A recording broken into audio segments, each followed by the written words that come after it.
নান রুটি বানাই না অনেক দিন হয়েছে। তো চিন্তা করেছি যে আজকে তাহলে নান রুটি করবো, যেহেতু কালকে ছুটি আছে। তো সেই জন্য আটা মাখিয়ে রেখেছি আমি। তো হ্যালো, আসসালামু আলাইকুম, সবাই কেমন আছেন? আশা করি অনেক বেশি ভালো আছেন। তো আমি আসলে এই আটাটা মাখানোর সিস্টেমটা কয়েক জায়গায় দেখিয়েছি, তো এই জন্য আমি আজকে আর দেখাইনি। এখানে আমি 4 কাপ আটা নিয়েছি, সাথে 1 টিস্পুন ইস্ট দিয়েছি।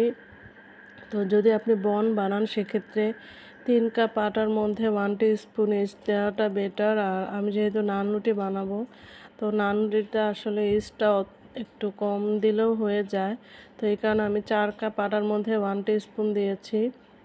তো মাখিয়ে আমি 4 থেকে 4.5 ঘন্টা রেখে দিয়েছি। আসলে একটু লং টাইম ধরে রেখে দিলে সেক্ষেত্রে ইস্টটা খুব সুন্দর মতো অ্যাক্টিভেট হয়ে যায় অ্যান্ড খামিরটা একদম ডাবলের চেয়ে বেশি ফুলে যায় অ্যান্ড খুবই সফট হয়। আপনি বনরুটি বানান বা পিৎজা বানান অথবা নান রুটি বানান, খুবই সফট হয়।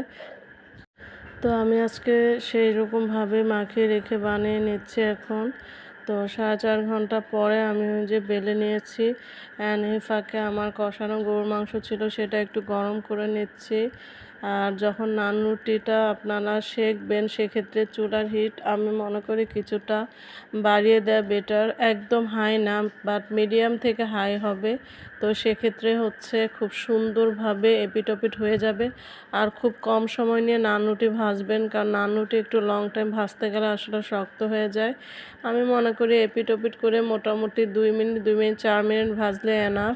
হ্যাঁ, আরেকটা ইম্পর্টেন্ট বিষয় নান রুটি যখন আপনারা ভাজবেন তখন একটু ঢাকনা দিয়ে নেবেন, তাহলে খুব সুন্দর মতো একদম দোকানের নান রুটির মতো ফুলে ওঠে। এই যে আমি জানি না কতটুকু বোঝা যাচ্ছে, আমার কিন্তু একদম দোকানের মতো বলবো না, দোকানের চেয়েও সুন্দর হয়েছে অ্যান্ড খেতেও কিন্তু খুবই সফট অ্যান্ড জুসি হয়েছে। তো আমি আবার ফার্স্টে শুধু রুটি ভেজে নিয়েছি অ্যান্ড যখন অনেকটাই হয়ে এসেছে তখন নামানোর আগ দিয়ে আমি একটু ঘি দিয়ে দিয়েছি অ্যান্ড ঘিয়ের জায়গায় আপনারা চাইলে বাটারও দিয়ে নিতে পারেন। তো আমার আসলে ঘিটা দেওয়াটা আজকে ইজি মনে হচ্ছিলো, কারণ আমার বাটার অল্পও ছিল, মনে হচ্ছিলো সবগুলো কাভার হবে না ওইটুকু বাটার দিয়ে। এই কারণে আমি আজকে ঘি দিয়ে বাটারের কাজটা সেরে নিচ্ছি। তবে নান রুটিতে মোস্ট অফ দ্য টাইম বাটারই ইউজ করা হয়।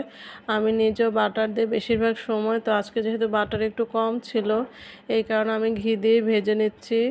যাক, ঠিক আছে, ভালো থাকবেন সবাই। আর এভাবে করে নান রুটি বানিয়ে খেয়ে দেখবেন অ্যান্ড কেমন হয় আমার সাথে শেয়ার করবেন। তো সবাই অনেক বেশি ভালো থাকবেন। অনেক দোয়া রইল সবার জন্য, আমাদের জন্য দোয়া করবেন। আল্লাহ হাফেজ।